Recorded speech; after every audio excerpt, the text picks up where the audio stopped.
سڵاوتان لێبێ خۆشحاڵ و بەختەوەرین کە دێنە خزمەتی ئێوە لە یەکەم هەڵقەی بەرنامەی بەسەرهات. هەروەکو لە پرۆمۆکە ئاماژەمان پێدا بوو بەرنامەی بەسەرهات هەوڵێکە بۆ نووسینەوەی یادەوەری و بۆ نووسینەوە تۆمارکردنی یاداشتی ئەو کەسایەتیانەی کەوا لە ماوەی ڕابردوودا لە 56 ساڵی ڕابردوودا ڕۆڵیان هەبووە لە ڕووداوەکانی کوردستان و عێراق و ناوچەکە. ئێمە هەوڵە دەین لە بەرنامەی بەسەرهاتدا ڕووداوەکانی کوردستان و عێراق بە زمانێکی کەرکووکیانە بنووسینەوە،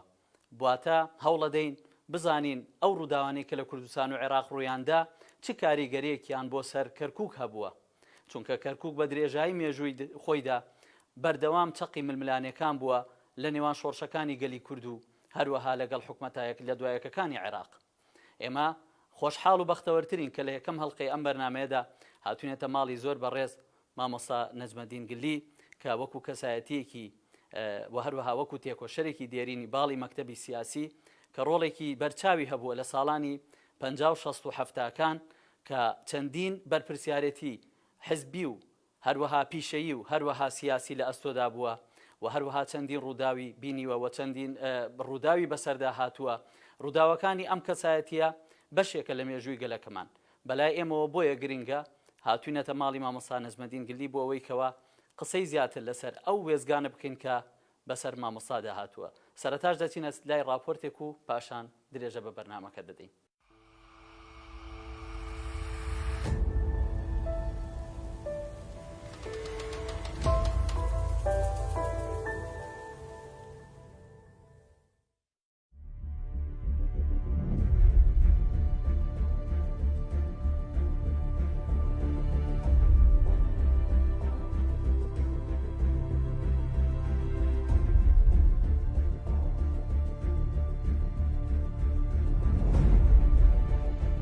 نەجمەدین محەممەدگلی لە گوندی زەند مەلا یوسف لە ناوچەی هەفتەغاری سەر بە قەزای داقوق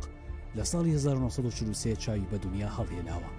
هەر لە مناڵی وەستی کوردایەتی لە ناخیدا چەکرە دەکات و وە خۆی دەگێڕێتەوە کاتێ خوێندنی سەرەتایی تەواو کردووە، چۆتە ماڵی خاڵی لە بەغدا و لەبێ لە سەردەستی مامۆستا ڕەفیق حلمی کە بەڕێوەبەری ناوەندی جعفەر بووە دەخرێتە بەر خوێندنی ناوەندی. بەڵام لە ناوەندیەکی تر بە ناوی ناوەندی ڕەشید نەجمەدین گلی دەڵێت. مامۆستا ڕەفیق حلمی دەستمی گرت و بردمی لە ناوەندی ڕەشید لە حەیدەرخانە قەیدمی کرد و داوای لە مامۆستاکان کرد چاویان لێم بێت، چونکە خوێندکارێکی کورد بووم و زمانی عەرەبیم بە باشی نەدەزانی. دواتر دەگەڕێتەوە لە ناوەندی غەربیە لە کەرکووک و درێژە دەدات بە خوێندنی ناوەندی و پاشان لە پەیمانگەیەکی نەوتی تایبەت بە کۆمپانیای نەوتی کەرکووک وەردەگیرێت کە ئەو کاتە کۆمپانیاکە بەدەستی کۆمپانیا بەریتانیەکانەوە بووە و خۆی دەڵێت لە 600 کەس 6 کەسیان وەرگر کە ئەو یەکێکیان بووە. سەرەتای پەیوەندی بە سیاسەتەوە دەگەڕێتەوە بۆ ساڵی 1957 کاتێک لە سەردەستی شەهید عەلی عەسکەری پەیوەندی دەکات بە ڕێزەکانی ئەو سای پارتی و پاشان لە یەکێتی قوتابیان درێژە بە خەباتی خۆی دەدات. لە سەروبەندی شۆڕشی ئەیلولدا ڕۆڵێکی بەرچاوی سیاسی هەبوو و چەند بەرپرسیارەتیەکی حزبی لە ئەستۆ بووە، لەوانەش ئەندامی لیژنەی پەیوەندیکردنی تێکۆشەران و شۆڕژگێران بووە بە شۆڕشەکەوە. هەروەها بەرپرسیارەتی لیژنەی ناوچەکانی کەرکووک و کفری لە ئەستۆ بووە وەک کارژێڕی لق کاری کردووە. لە کاتی دابەشبوونی پارتی بۆ هەردوو باڵی مەکتەبی سیاسی و سەرکردایەتی نەجمەدین گلی پشتیوانی هەڵوێستەکانی مەکتەبی سیاسی دەکات و لە ماوەی دابڕانی نێوان هەردوو باڵەکەش ڕوبەڕووی چەندین کێشە دەکرێتەوە. جگە لە پەیمانگەی نەوت خوێندنی ئامادەییشی تەواو کردووە و چەندین خولی تایبەتی بە کادرانی حزبی و پیشەییەوە بینیوە. هەروەها لە قاهیرەی پایتەخت بەشداری لە خولێکی ڕاهێنانی پەیمانگای پترۆلی عەرەبی کردووە. لە ماوەی ساڵانی خەباتی خۆیدا دووچاری چەندین تەنگ و چەڵەمە بۆتەوە و چەند جارێک دەستگی کراوە و ماڵی تاڵان کراوە یاخود لەلایەن حکوومەتەوە دەستی بەسەردا گیراوە. هەروەها لە دوای نسکۆی شۆڕشی ئەیلولیش لە ساڵی 1975 نەفی کراوە بۆ شاری دیوانیە و بەهۆی ئەوەی تێکۆشەری دێرین بووە و پۆستی حزبی لە ئەستۆدا بووە هیچ لێبوردنیەک نایگرێتەوە. لەبەرەوەی ئامادە نەبووە سازش لە بیر و باوەڕی خۆی بکات تاوەکو ڕوخانی ڕژێمی بەعس لە شاری دیوانیە دەمێنێتەوە. دوای ڕوخانی ڕژێم لەلایەن سەرۆک مام جەلالەوە کراوەتە لێپرسراوی پەیوەندیەکانی مەڵبەندی بەغدای یەکێتی نیشتیمانی کوردستان بۆ کاروباری شارەکانی باشوور لەوانش دیوانیە و نەجەف و سەماوە و ناسڕیە و بەسڕا. دواتر لە ساڵی 2007 لەسەر داوای خۆی بەهۆی عەشقی بۆ کەرکووک و کوردستان گەڕایەوە بۆ زێد و نیشتیمانی خۆی و لە کەرکووک نیشتەجێ دەبێت.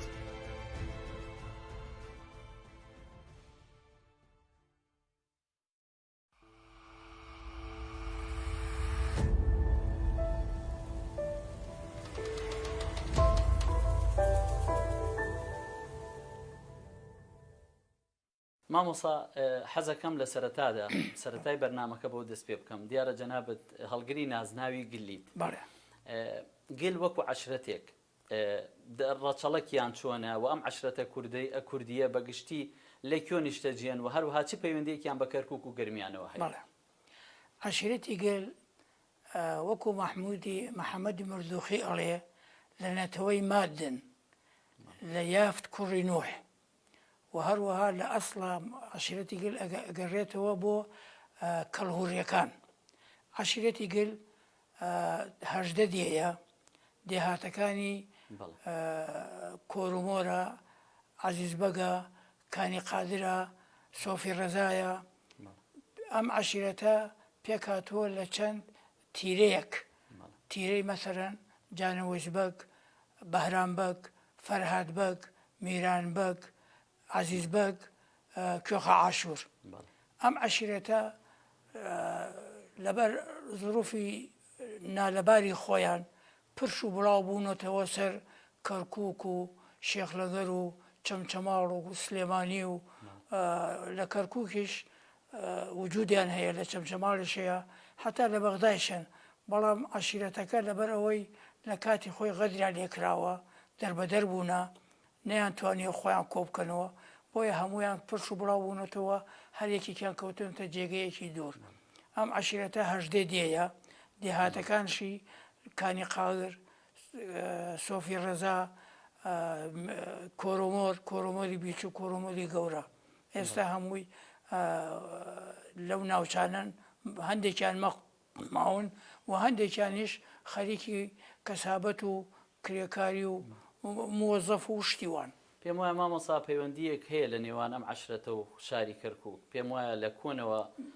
عەشرەتی گل وەکو هەریەک لە عەشرەتەکانی دیکەی ناوچەی کەرکووک و گەرمیان هاتوونەتە شاری کەرکووکیش نیشتەجێبوونە عەشیرەتی گل هاتووتە کەرکووک ئێستا گەڕێکێک هەیە لە لای حەمام عەلیبەگ ئەوە زۆربەی گلن جاران پیانەوت گیلەر مەحەلاسە مەحەلەی گلەکان بەڵام ئێستا ئەوانە زۆربیان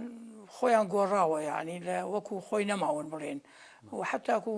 ناسنامەی عەشیرەتەکەیشان نازانن گل لە کەرکووک زۆرە بە تایبەتی لە گەڕێکی شۆریجا لە گەڕێکی قۆریا لە ئێستا لە شۆراویش چەند ماڵێک هەیە گل وجودی هەیە و ئەو عەشیرەتێشە وەکو باسم بۆت کرد نەتیجەی زۆرۆفی تایبەتی خۆیان پرش و بەڵاویان کردو و نەتیجەی نەهامەتی عەشیرەتی گل تەسحی و فیداکاریەکی زۆری داوە هەموو دێهاتەکانیان لە کاتی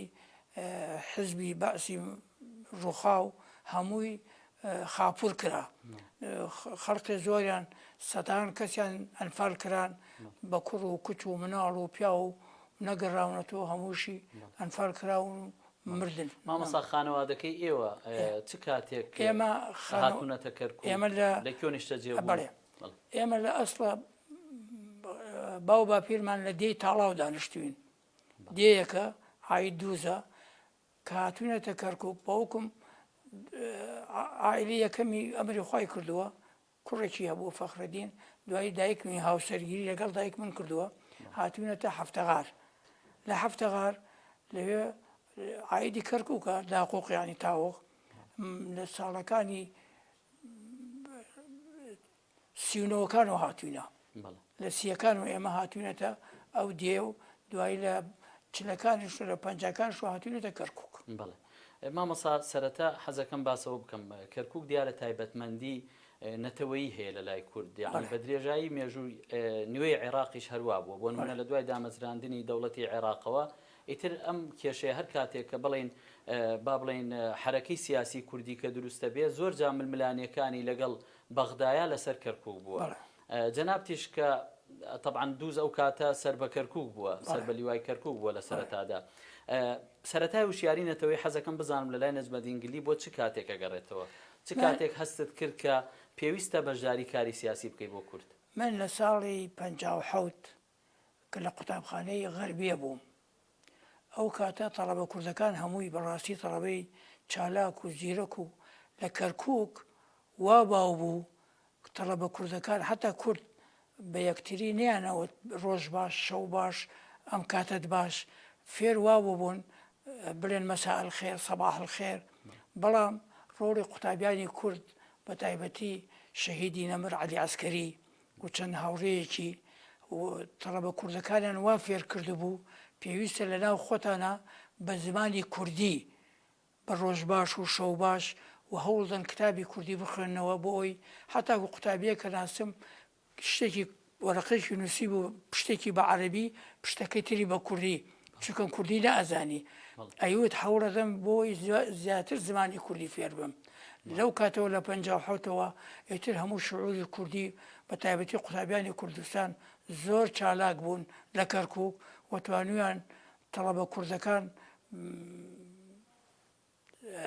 ئامادە بکەن بۆ حزبایەتی بۆ یەکێتی قوتابیانی کوردستان و ئەو کاتە منیش وەکو تەڵەبەیەکی کورد کە هاتوبوومەوە لە بەتۆستەی غەربیە شعوری کوردایەتی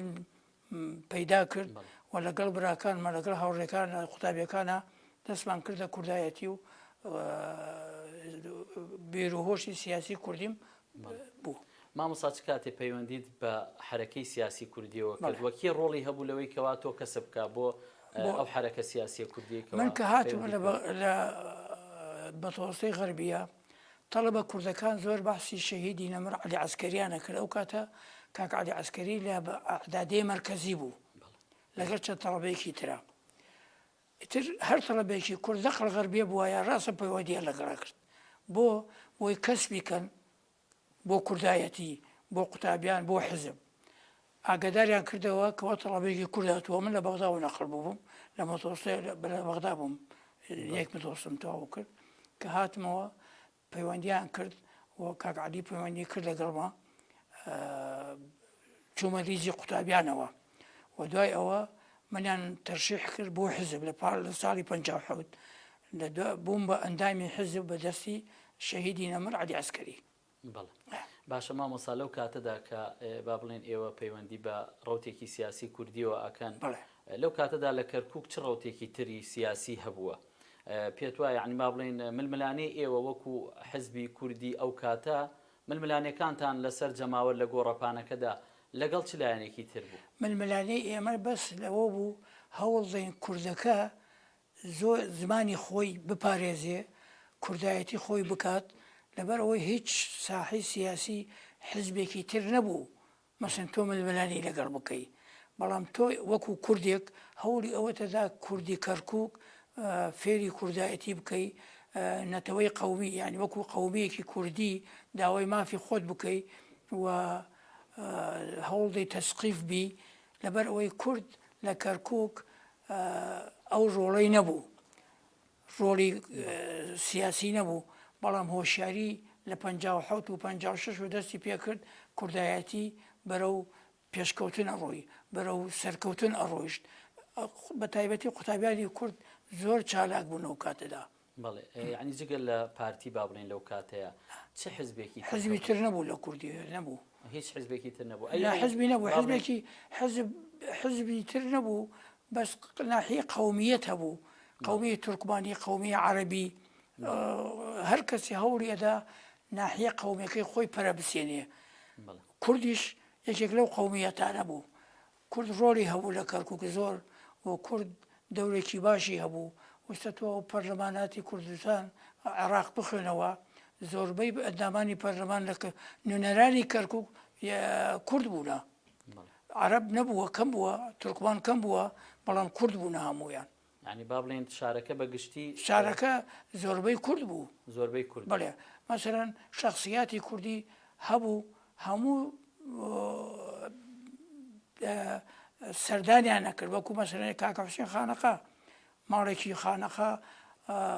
دۆخانێکی هەبوو عەرەب کورد تورکمان هەر گر و گرفتەیشیان هەبوو بۆیانی چارەسەرە کرد کوردەکە ڕۆڵێکی گەورەی هەبوو لە کەرکووکە. ڕاستەکەی مامۆستا دواتر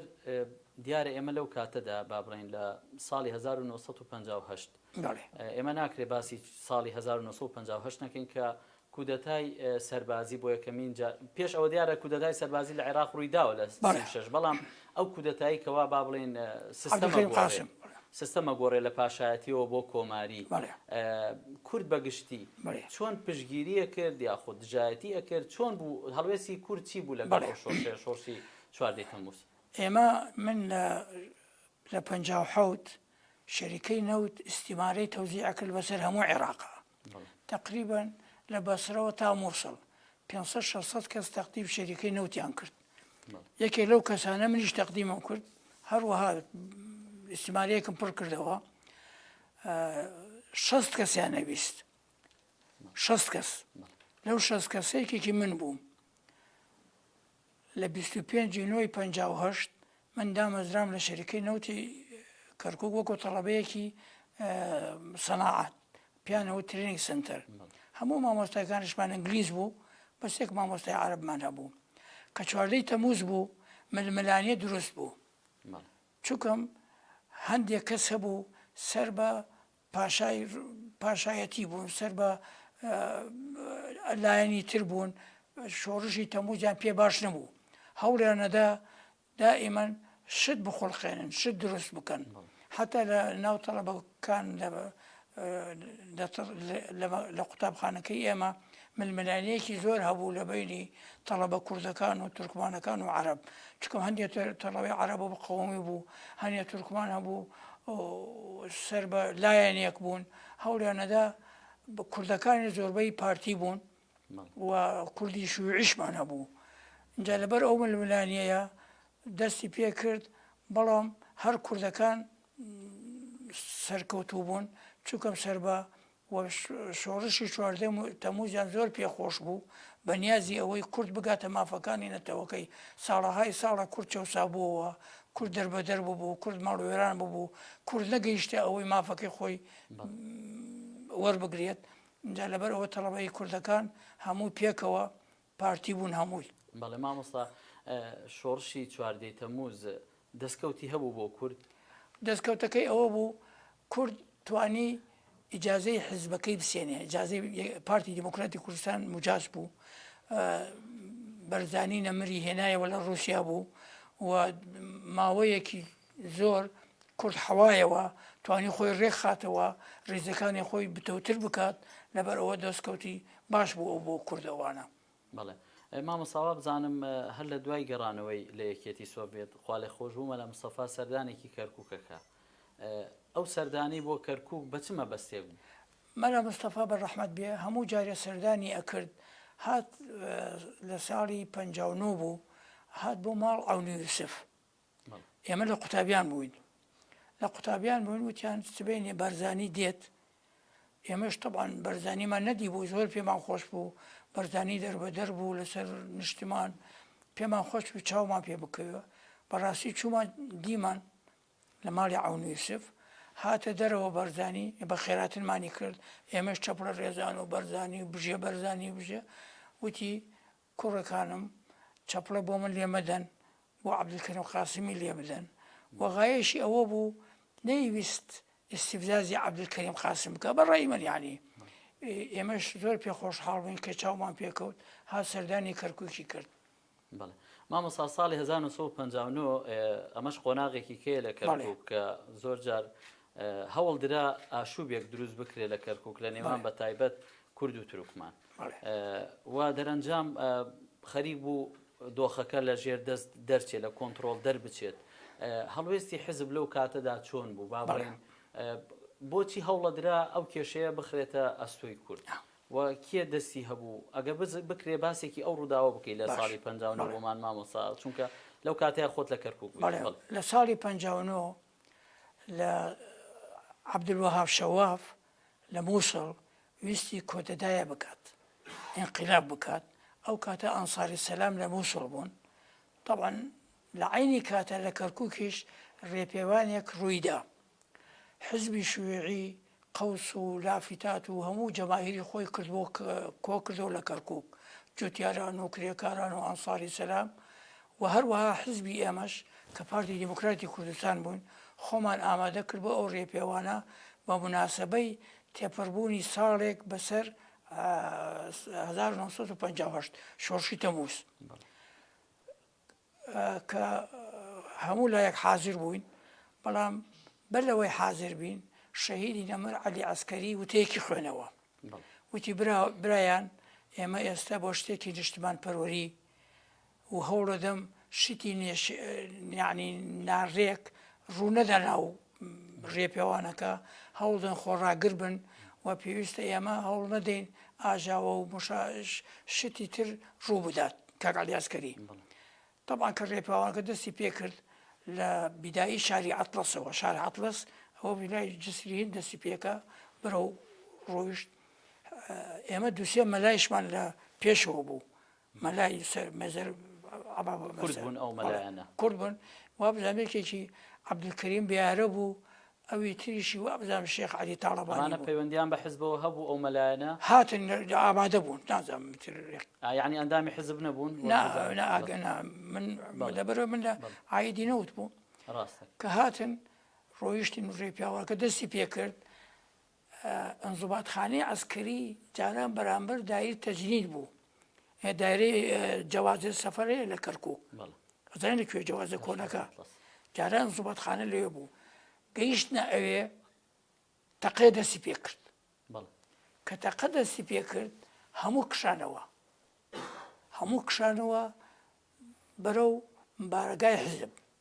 بارەگای حزب لە لای جامیع عەبدولباقی بوو ئەوەی جامیع عەبدولباقی بەرامبەر ئێڵسی نییە جامیعەکەیە لە تەژی جامیعەکە شەقامی جمهوری ئەوەی مەقەڕی حزبمان لێوە بوو دوای بەڕاستی مەقەڕی حزبتان لەوێ چی بوو مەقەڕی حزب بوو چی بوو مەقەڕی حزب بوو ئیجازە بوو لق بوو یا ناوچە بوو لەق مەقەڕی حزب لق و ناوچە پێکەوە تێکەڵاو بوون لێوە بوون مەقەڕی حزب کە خەڵکەکە مەقەڕەتانە بوو مامۆستا کە کشانەوە بۆ ئەوێ دەست کرایە شتینە دڵتەزیێن یعنی خەڵکە زۆر تیاچوو کوژرا و بڕا و ئەملا ئەولا هەوڵدرا هێور بکرێتەوە حتا مامۆستا عەباس مەسئولی ناوچەی کەرکووک بۆ ڕەحمەت بێ وتی پێویستە لێکۆڵینەوە لەم ڕووداوە بکرێت ئیتر خۆ دەزانی زۆر خەڵک زەرەرمەند بوو و حتا کوردەکان هەوڵیاندا برا تورکمانەکان لە ماڵ خۆیاندایەنا بۆی تووشی ناخۆشی و ناڕەحەتی نەبن لیژنەیە کات لە بەغداوە لیژنەیەکی تەحقیقی ئەو لیژنەیە زۆر کەسی 100 کەسیان گرت تەوقیفیانیان کرد لە قوتابخانەی پیشەسازیە سەناعە زۆر خەڵک حکومی عیدام درا حکمی 20 ساڵ درا حکمی ئەبەدی درا طبعا تەنفیز نەبوو لەو کاتە تاکو 63 بەڵام لایەنێک هەبوو هەوڵی ئەدا کورد تاوانبار بکە بەو ئیشە بەڵام ڕۆژنامەی خەبات حزب پارتی لە کاتی خۆی دووسێ مەقالی بڵاو کردەوە ناڕزایی خۆی بەرامبەر ئەو ڕووداوە کرد ئەتر پارتی ئەندامانی حزب زەرمەند نەبوو لەو ئیشە لە دوای تحقیق زۆر خەڵک حکمی عیدام درا بەڵام لە دوای 63 هەندێک کەس هەندێک بێتاوانیش بوون عیدام کران و هەندێک حکم دران و ئیشەکەش توانرا بۆ جوهدی حزب و جوهدی ئەو لەسەر کورد لا بدرێ و تاوانباری لایەنێکی ترکرا مامۆستا باسی ڕۆڵی شەهیدی نەمر عەلی عەسکەری ئەکرێ لە هێورکردنەوەی ئەو دۆخەیەکەوە ئەیان ویست لە ساڵی 59 ئاشوبەکە گەورەتر بکەن لە نێوان کورد و تروکمان ماچینە لای ناوبڕێک و دوای ناوبڕەکە حەزەکەم باسی ئەومان بۆ بکەیت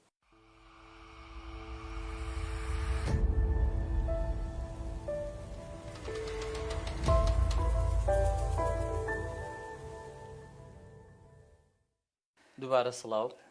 مامۆستا پێش ناوبڕەکە پرسیاری ئەوم کرد ڕۆڵی شەهیدی نەمر عەلی عەسکەری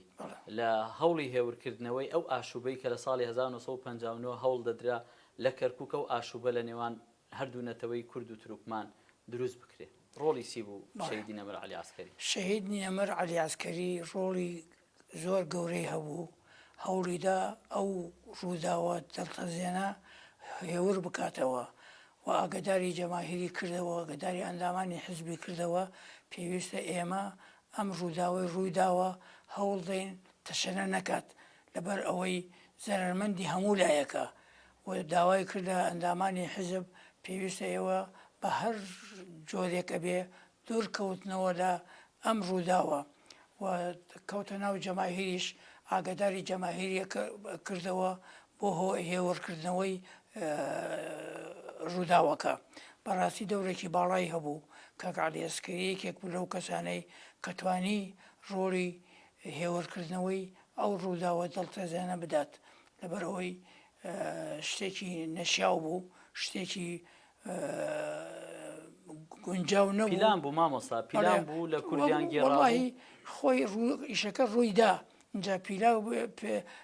یعنی پیلان بێ هەرچی بێت ئەو ڕووداوە کە ڕوویدا ڕووداوێکی دڵتەزیان بوو ڕاستی خەڵکێکی زۆر تیاچوو خەڵکێکی زۆر کوژرا لەبەر ئەوەی ئەویش وەکو مەسئولێکی حزبی وەکو گەنجێکی کورد هەوڵیدا ڕووداوەکە هێوەر بکاتەوە. بەڵێ مامۆستا مامۆستا دینە سەر قۆناغێکی کە ئەویش لە ساڵی 1961 گەلی کورد بەگشتی با بڵێن کێشەکانی نێوان حکوومەتی بەغدا ئەو کاتە بە با بڵێن بە سەرۆک کۆماری بەڕێز عەبدولکەریم قاسم و هەروەها لەگەڵ پارتیە ئەگاتە بنبەست و دەرەنجام شۆڕش ڕاگەێنرێ ئەم شۆڕشە کە ڕائەگەێنرێ ئایا یعنی کێشەکانی نێوان حکوومەتی ئەوسای عێراق و لایەنی کوردی وەها قوڵ بووبەوە کە پێویست بکات شۆڕش ڕابگەێنرێ. لە ساڵی 61 حکوومەت ڕێژێمی عەبدولکەریم قاسم زۆر هەوڵیدا سەرکردەکانی کورد بگرێت و ڕۆژنامەکانی داخست و کەلوپەلی ڕۆژنامەکانی مسادرە کرد هەمووی و هەروەها لەو کاتە مامۆستا ئیبراهیم ئەحمەد کە سکرتێری حزب بوو دایەنە مەحکەمە و خوا لێ خۆش بوو بەرزانی بەغدای چۆڵ کرد لە بەغدا دەرچوو هاتە کوردستان مامۆستا ئیبراهیم ئەحمەد ئەمری گرتیان بۆی دەرکرد و زۆر لە ئەندامان و کادرانی حزبیان گرت جەماهیر هەمووی کۆبووەوە جەماهیر کۆبووە لە بازیان لە شیوە سوور لە چەمی ڕێزان لە دۆڵی باڕێسیان هەوڵیاندا طبعا بە هەموو چین و توێژەکانی کوردەوە فەلاح و کرێکار و جوتیار و موەزەف و هەوڵیاندا یادداشتێک پێشکەش عەبدولکەریم قاسم بکەن بۆ گفتوگۆکردن بۆ هێوەرکردنەوەی وەزعەکە بەڵام حکوومەت ئیستیعدادی نەبوو گوێ لە یادداشتەکە بگرێت سوور بوو لەسەر ئەوەی کورد بچەوسێنێتەوە کورد ئازیەت بدا کوردیش ناچار بوو چەکی هەڵگرت خۆی کۆ کردەوە و بەڕانگەری حکوومەت بووەوە. مامۆستا لایەنی قەومی نەبوو مەسەلەن هەوڵدا ئاشوبەکە یان با بڵێن کێشە دروستکە لە نێوان با بڵێن لایەنی کوردی و حکوومەت مەسەلەن لایەنی قەومی ناچوونە ژێرباڵی عەبدولکەریم قاسم هانی بدەن و ئەوانە خۆی حکوومەتی عێراق کە خەڵکەکەی ئەگرت بە تایبەتی قیادەی کوردی ئەوە بوو کە خوا لێ خۆش بوو بارزانی ڕئیسی حزب بوو خوا لێ خۆش بوو مامۆستا ئیبراهیم سکرتێری حزب بوو دەستی برد بۆ ئەمانە لەبەر ئەوە هەوڵیەدا خەڵکی تریش کادرەکانی حزب بگرێت کوردیش هەوڵیدا لەگەڵی گفتوگۆ بکات بگەنە ئەنجامێک بەڵام ئامادە نەبوو ئەو گفتوگۆیە قبوڵ نەکرد و کوردیش خۆی کۆ کردەوە و ڕۆڵی کورد زۆر گەورە بوو ڕۆڵی کورد بە تایبەتی خەڵکی کەرکووک بە هەموو چین و توێژەکانیەوە بە فەلاح و کرێکار و جوتیار و موەزەف پشتگیری شۆڕشی کوردیان کرد کەلپەلیان نەنارد. مامۆستا پێش ئەوە حەزەکەم پێشەوەی کە بینە سەر ڕۆڵی خەڵک بە پشتگیریکردنی شۆڕشی ئەیلول حەزەکەم باسەوە بکەم بەر لە ڕاگەیاندنی شۆڕشەکە ئایا کورد لایەنگەری عەبدولکەریم قاسم نەبوو؟ کورد لە سەرەتا پێشەوەی کێشەکان کورد پێی خۆش بوو ئەو شۆڕشە دروست بوو پشتگیری شۆڕشەکەی کرد لەگەڵ شۆڕشەکە بوو ئەوە بوو حکوومەت ئیجازەی حزبیدا یەکێک لەو حزبانە کە ئیجازەی هەبوو ئیجازەی پارتی دموکراتی کوردستان بوو لە 6 ئیجازەی حزبیدا حتا ئێمە لە بارەگای حزب یادی ئەو 4 زابتەمان کردەوە شەوی کۆتاییان پێ شەوی کۆتایی یادی ئەو 4 زابتە کرایەوە لە مەقڕی حزب یعنی زۆر حزب پشتگیری شۆڕشی 4 تەمووز بەسم لەوەی مامۆستا بەڵام خەڵقی قەومی عەرەبی هەبوو کە زیاتر هەوڵیانەدا لەگەڵ کورد تێکچن هەوڵیانەدا کورد نەگاتە مافەکانی خۆی. مامۆستا بۆ چوونێکەیە ئەوترێکە عەبدولکەریم قاسم کە پشتگیری کوردی لەدەستدا بەهۆی شۆڕشی ئەیلولەوە ئیتر بەعسیەکان ڕاویان کرد قەومیەکانی عەرەب ڕاویان کرد با بڵێن ئەو بوو دەستگیریەکەن و دوای تیرۆرەکرێەوە وەلحاصڵ ئەڵێن عەبدولکەریم قاسم بەهۆی کوردەوە لە ناوچوو ئەگەر لەگە کووردا باش بووایە وەلەو خۆی لە مێژووە ئەگەر نییە چونکە لە مێژووە ڕوویداوە و دووبارە نابێتەوە بەڵام با بڵێن عەبدولکەریم قاسم پشگیری کوردی لەدەستدا کە پشگیری کوردی لەدەستدا حکوومەتەکەی لاواز نەبوو عەبدولکەریم قاسم پشتگیری کوردی لەدەستدا پشتگیری ئەو کەسانەیشی لەدەستدا کەوا مەسەڵەن وەکو حزبی شیوعی عەبدولکەریم قاسمیان بە خۆی ئەزانی وایە نەزانی عەبدولکەریم قاسم شیوعیە بەڵام وا دەرنەکەوت پشتگیری ئەوانشی لەدەستدا عەبدولکەریم قاسم هیچ حزبێکی سیاسی نەبوو و قەومی عەرەبی زۆر زاڵ بوون بەسەریە بە تایبەتی جەماعەتی عەبدولسەلام عارف و حزبی بەعەس هەوڵانەدا بیڕوخێنن لەبەرەوەی عەبدولکەریم قاسم پیاوێکی نیشتمان پەروەەر بوو ڕاستی هەوڵێدا عێراقی سەربەخۆ بێت عێراقی سەر بە هیچ لایەک نەبێ بۆ کورد لەگەڵ کوردیشە تێک چوو نەتیجەی خۆی وای کرد کە ئەو انقلابیان لە 63 بەسەرهێنا باش ئەگە بێنەوە سەر شۆڕشی ئەیلول مامۆسا کەرکووکیەکان چۆن پێشوازیان لە شۆڕشی ئەیلولە کرد ئایا یعنی خەڵک لە کەرکووک چۆن بوو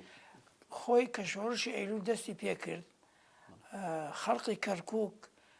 بە هەموو توانایەوە پشتگیری شۆڕشی ئەیلولیان کرد حتەکو کەلپەل فیشەک تفەنگ خەڵق ئەیان نرد بۆ شۆڕش بە تایبەتی شورتەکانی نەوت شورتەی نەوت زۆربەی کورد بوون هانیانەدا پەیوەندی لەگەڵ شۆڕشا بکەن بە خۆیان لە چەکەکانیانەوە چونکەم شۆڕش پێویستی کۆربە بوو شۆڕشەکە پێویستی بە چەکە بوو پێویستی بە یارمەتیە بوو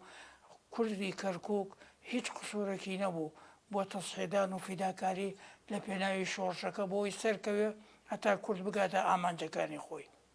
باشە مامۆستا ئێوە وەکو نەجمەدین گلی لەو کاتەیە هیچ بەرپرسیارەتیەکی شۆڕشەکە لە ئەستۆت بوو لە کەرکووک من ئەندامی پیشەیە کرێکارانی نەوت بووم من بووم شەفیق ئەمین بوو حەسیب گلی بوو محمود عەزیز بوو مەنسوور تاهیر بوو ئێمە هانی خەڵقمانەدا هانی شورتەکانی نەوتمانەدا کەوا خۆیان و چەکەکانیان ئیلتیحاق بە شۆڕش بکەن و دەورێکی باڵامان هەشە بوو بۆ ئەوەی خەڵق هان دەین پشتگیری شۆڕش بکەن بە هەموو شێوەیەک شێوەی ناردنی چەک ناردنی کەلوپ ناردنی خواردەمەنی ناردنی گەنج بۆ تەقوی شۆڕش بەڵێ وابزان بەرپرسیارەتی کتەب بۆ مامۆستا و کاتە هەر کەسێک وابزان لە شتێکم لە 59 ئەوە بوو ئەو ڕووداوە ڕوویدا ئێمە لە شەریکەی نەوت بووین تەڵەبە بووین طبعا قەومی عەرەبیەکان و تورکمانەکان زدی شۆڕشی تەموز بوون لە ئەسڵا شکاتیان لێمان کرد ئێمەیان 19 کەس تەوقیف کرد لە شورتەی نەوت ئێمە بە ئیتیهام ئەوەی کە عێراقیشمان نەبوو بۆ ئەو ڕووداوەی کەرکووکەوە بەڵام چون شکاتیان کرد و ئێمەیان 19 کەس تەوقیف کرد یەکێک لەو کەسانە کوڕێکی ئەرمەنی بوو ناوی ئەلێکسەندەر بوو باوکی دەسرۆ بوو لە شەریکەی نەوت کە باوکی هات بە ئێمەی هەموو بە کەفالەت و لە شورتە بەردا بڵێ مامۆستا لە شۆڕشی ئەیلول ئەڵێم لە 61 و ئەو کاتانە ئێوە بزانم بەرپرسیارەتی یەکتە بوو لە دوای 61 لە کەرکووک هەر کەسێکە پەیوەندی بە شۆڕشەوە ئەوە لە 63 بوو بەڵێ لە 63 من لە 63 ئەمری گرترم دەرچوو کە ئەمری گرترم دەرچوو مع العلم لە 63 مام جەلال وەفی مفاوض بوو لەگەڵ حکوومەتی بەعسا لەگەڵ ساڵح یوسفی چەند شەخسیەتی کوردیشی لەگەڵ بوو بەڕەحمەت بن کاکە حوسێن خانەقا بوو بابەکر پشدەری بوو مەسعودی مەلا مەحەمەد بوو لەو کاتە هەندێک کەسی دەرچوو لە سەجلمان بەلا هەندێک کەسی ژەرماینەوە لەو کاتە بۆ من ئەمرگرتن دەچوو کە ئەمری گرترم بۆ دەرچوو لە شۆریجەوە لەگەڵ چەند کەسێکە هەڵهاتین بۆ بەرەو خاڵۆبازیانی گەیشتە بەڕاکردن گەیشتمانە کەوەڵە ئەوی کاتە کەوەڵە بە ڕەحمەت بێ شێخ عەبدوڵای خانەقا دێی خۆیەتی لەوێ بوو چوینە ماڵ شێخ عەبدوڵای خانەقا بەڵام پێشوازیەکی باشی لێمان کرد و پیاوێکی نیشتمان پەروەەر بوو و خزمەتی زۆرمانی کرد هەموو پاو قاچ و ماچمان ئەوسا بوو لە ڕاکردن خۆ دەزانی لە شۆریجەوە بۆ کەوەڵە زۆرە ما ڕۆژ و تاقێک ماینەوە کە ماینەوە من بەرەو خاڵۆبازیانی چوو کە گەیشتمە خاڵۆبازیانی ئەو کاتە مامۆستا عولەما مەسئولی لەق بوو حزب لێ بوون کە منی دی وتی ئیتر تۆ مەسئولیاتی لیژنەی پەیوەندی من بوومە مەسئولی لیژنەی پەیوەندی هەر کەسێ لە کەرکووک و ڕابکە ئەبێ بێ بەلای من تحقیقم لێ کرد مەسە ئەندامە لایەنگرە پاڵێوراوە دۆستە سەر بەکێیە علاقی بە هیچ نییە ئەو کەسانەی کە بمان ناسایە و بمان زانایە پاکە و نەزیهە ئەمان کردە پێشمەرگە ئەو کەسەی نەمان ناسایە داوای کەفاەتمان لێ کرد کەفیلێ بێنێ بتناسێ لە دێدامانە بۆ متابعە و هەتاکو بزانین چۆنە بۆ ئەوەی شۆڕشەکە بە پاکی بمێنێتەوە چونکە لە کاتی وە هەوڵ حکوومەت هەوڵەدا خەڵقی خۆی بنێرێ بۆ تێکدانی شۆڕشەکە من ماوەی تقریبا 3 مانگ لێوە مامەوە لە دوای ئەوە گواسرامەوە بۆ مەسئولی ناوچەی کفری مامۆستا لەو ماوەیە کە پێشوازیتە کرد لەو خەڵکی کە پەیوەندیان بە شۆڕشەوە کرد خەڵک زۆرە هات پەیوەندی بە شۆڕ کرد زۆر خەڵک بەلاشاوە هاتن یەکەیەکەش تاقیقم یان بکردایە لایەنگر بوون چی بوون ئەوە هەندێک کەس لایەنگر بوو هەندێک کەس پاڵێوراو بوو هەندێک کەس ئەندامی حزب بوو هەندێک کەس دۆستی حزب بوو هەندێک کەسیش هیچ نەبوون هەر لە ترسی حکوومەتە لەبەر ئەوەی بەعس زۆر درڕێندانە پەلاماری کوردیەدا حتا ماڵی کوردەکانی ڕوخان دەربەدەریانی کرد ماڵی وێرانانی کرد لە شۆریجە چەند ماڵێکی ڕوخان معنعیلە مفاوەزاتیشە بوو مامۆستا کەست لە بیر دێتەوە لەو ماوەیە لە ڕێگای تۆ پەیوەندی بە شۆڕشەوە کرد بێ لەو سەردەما لەو کەسایەتیانەی کە دواتر بوون بە فەرماندەوەوانە ینی وەڵی من یەکێک لەو کەسانێکەوە کامیل مەلاوەیسی بە ڕەحمەت بێ کامیل مەلاوەیسی کوڕێکی ئازا و جەربەزە و دشمن بەزێن بوو یعنی پوزایشمە پەیوەندی بە شۆڕشۆ کرد و دوای بوو بە ئامر بەتالیۆن بە ئەو پیاوەیەکەوە ئێستا هەموو کەسێ شانەزی پێوەکە من کە لە لژنەی پەیوەندیم تەواو کرد مەسئولیاتم تەواو بوو حزب بڕیاریدا وتیان ئەبێت تۆ بچی بێتە مەسئولی ناوچەی کفری بەر لە من بە ڕەحمەت بێ عەبدوڵڵای بابا عەلی مەسئول ناوچەی کفری بوو ئەویان نەقل کرد من چوون بوومە مەسئولی ناوچەی کفری ناوچەی کفری ناوچەیەکی زۆر فراوانە جافن تەڵان تیرەکان جاف ڕۆخزایی و تێرخانی و میکایلی و شاتری و وردە شاتری و زۆرن بارەگاکەمان لە مەسۆیی بوو مەسۆیی سەرخاسە جا ئەو ساڵە ئازارێکی زۆریش لە ناوچوو لە بنکەشاخێ بووین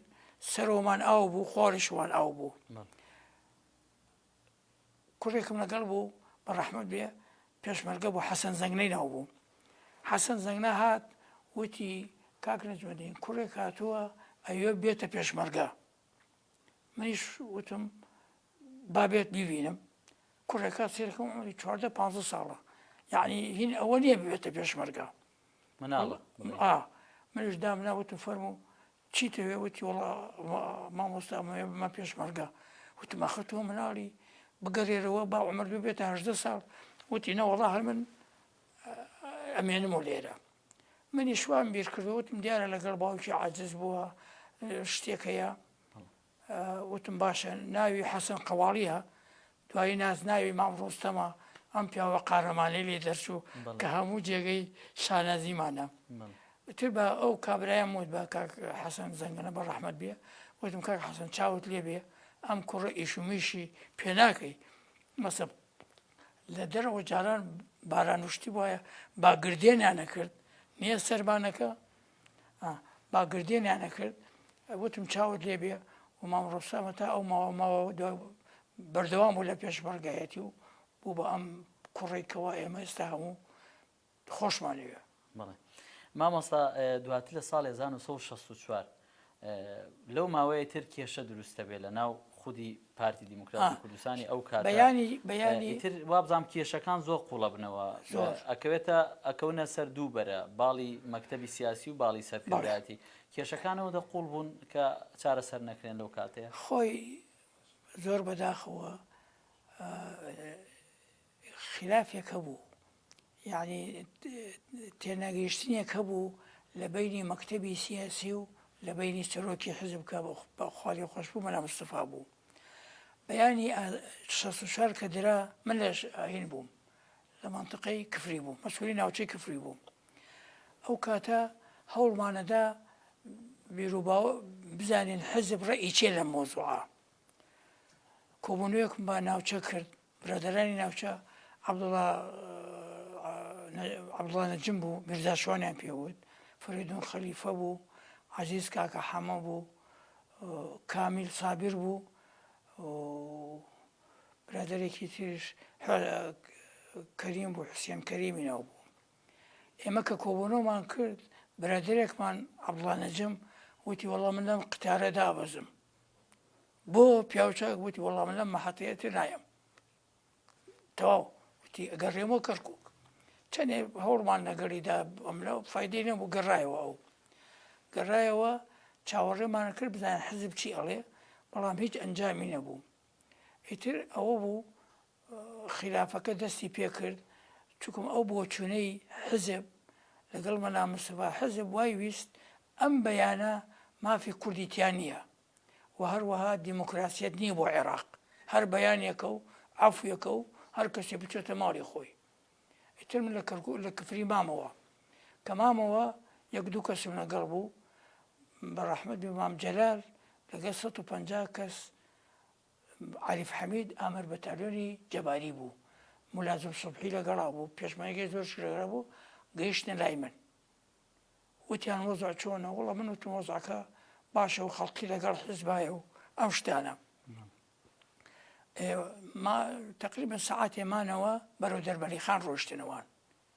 بەس من هەر لە ناوچەکە مامەوە ئیتر ئەمە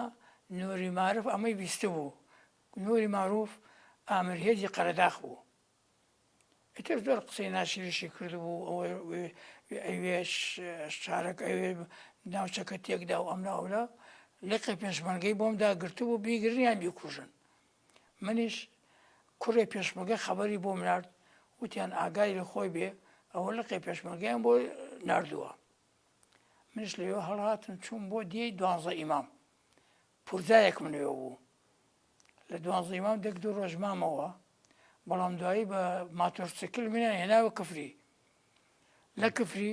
چوومە ماڵ قسمێکمان ناوی ئەحمەد نەفچی بوو پیاوێکی لە ڕووخۆت پیاوێکی محتەرام قسە خۆش زۆر پێی خۆش بوو کەچوومە ماڵیان یەک دوو ڕۆژ لەوێش مامەوە کە مامەوە بە سیارەیەک هاتمە کەرکووک هاتمە کەرکووک سێرەکەم کەرکووک هەمووی تێکچووە خەڵقی ئێمە لە شۆرەجە بووین باڵەکەی تر لە ئسکان بوون ئیتر دەست کرایە خەڵقە بوو ئێوارە لای ئێمە بوو بەیانی لە لایەکەی تر بوو بەیانی لای ئەوان بوو ئێوارە لای ئێمە بوو نەتیجە ئەو کاتە کاک محەممەد حاجی تاهیر بەڕەحمەت بێ نوێنەری لژنەی مەرکەزی بوو لە کەرکووک بوو بڕیار درا کۆنفرانسێکی حزب ببەستین کۆنفرانسێکمان بەست تقریب 25 کەس بووین لە ماڵ برادێک بەڵام پێشمەرگەی ناو شارمان هەبوو پێشمەرگەکانمان ئاگدار کردەوە متابعی مانتقەکە بکەن نەک شتێکی نەخوازرا و ڕوو بدا هەرچەندێک بەیانی 64 بوو لە دوای ئەوە کە ئەو کۆنفرانسە بەسرا لژنەی ناوچە کۆنەکان محاسبە کرد و ئێمال و ئەملاوجا کە بەڕەحمەت مستەفاکردەکان مەسئولی ناوچە بوو هەڵبژێردا دەستی پێ کرد ئێمە چەند کەسی هەڵبژێران بە لژنەی ناوچەی کەرکووکی تازە بڵێن من کرامە مەسئولی لژنەی ناوچە ئەو کاتە کاک فاتح میرزا بوو کاک قادر فایق کافرۆشی بوو بەڕەحمەت بێ فەیزوڵڵا بوو دوای کاک محەممەد جەباریش لە دوای فەریدون خەلیفە ڕۆیشت بۆ کوێت ئەو یەدەک بوو بە ئەندام ناوچە ئیتر بەردەوام بووین دوای 20 ڕۆژ 25 ڕۆژ ئاوها من ئەمر گرتنم بۆ دەرچوو ئەمری گرتنم بۆ دەرچوو اختیفام کرد لەگەڵ کێ لەگەڵ کاک حەمەی حاجی تاهیر کە اختیفام کرد بەڕەحمەت بێ شێخسار خەبەری بۆم نارد وتی نەترسێ با بێتە دەرەوە معاونێکە بوو دۆستیان بوو خزمیان بوو ناوی معاون قاسم بوو وەڵام منیش وتم زۆر سوپاس شێخستارەکەم بەڵام من تازە اختیفام کردو معقول نییە دەرچمە دەرەوە چکە من کە اختیفام کرد ناوێ کە دەرچمە دەرەوە بکەنە خەڵقی بە شتێکتر حیساب بکە ئیتر بەردەوام بۆم لە اختیفاکردن لەو کاتە کاک عەلی عەبدوڵڵا عولەما لە بەغدا بوون ئەندامی مەکتەبی سیاسی بوون ناردێنە شوێنم منیش لەگەڵ برادەیەکە محەممەد ئیسماعیلی ناوە فەتاحیان پێوت چوم بۆ بەغدا چوم بۆ بەغدا لە ماڵی خاڵی خۆش بوو ئەسعەد خێڵانی بوونەوان منی چوم تر ئامۆژگاری حزب و شتیوایان پێم وت بۆ 2 ڕۆژ شەویش لە ماڵ برادێکە خەوتم ناوی کاک عومەر باوکی سەربەست بامەڕی پیاوێکی معقول بوو ئەو کاتە سەربەست تەڵەبە بوو لە کولیە دوای 2 ڕۆژ تەواو بوون کۆتایی وتیان تەواوەتر ئەو ئیشەکان وتم کاک عەلی من مختەفیم چۆن بگەڕێمەوە کەرکووک وتی بە پێ بگەڕێرەوە زۆر پەس بووم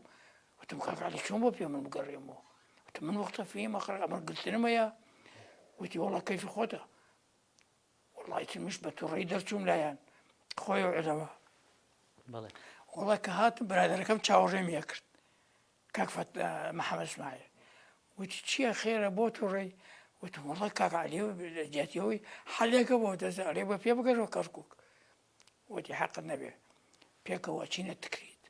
لە تکریتەوە لە سەر دجلە ئەڕۆین بەرەو کەرکووک هاتینە کە تکریت لە تکریت هاتینە دێی قزلیار دێی قزلیار شێخ عوبێد بە ڕەحمەت بێ شێخی ئەو منتیقەیە بوو ناسرااو بوو پیاوێکی ناسرااو بوو خەڵقەی ناسی ئێوارە نانمان خوارد وتمانە شێخ ئێمە جنسیەمان پێ نییە و هەیۆمان نییە و چۆن بگەڕێنەوە کەرکووک بەڵێ مامۆستا بەم شێوەیە دێنە کۆتایی هەڵقەی یەکەم لە پرۆگرامەکە بەڵێ بەڕێزان خۆشەویستان بەم شێوەیە هاتینە بەشی یەکەمی کۆتایی بەشی یەکەمی ئەم دیدارە لەگەڵ بەڕێز نەجمەدین گلی تێکۆشەری دێرین و هەروەها ئەندامی مەکتەبی پەیوەندەکانی ئێستا یەکێتی نیشتمانی کوردستان زۆر سوپاس.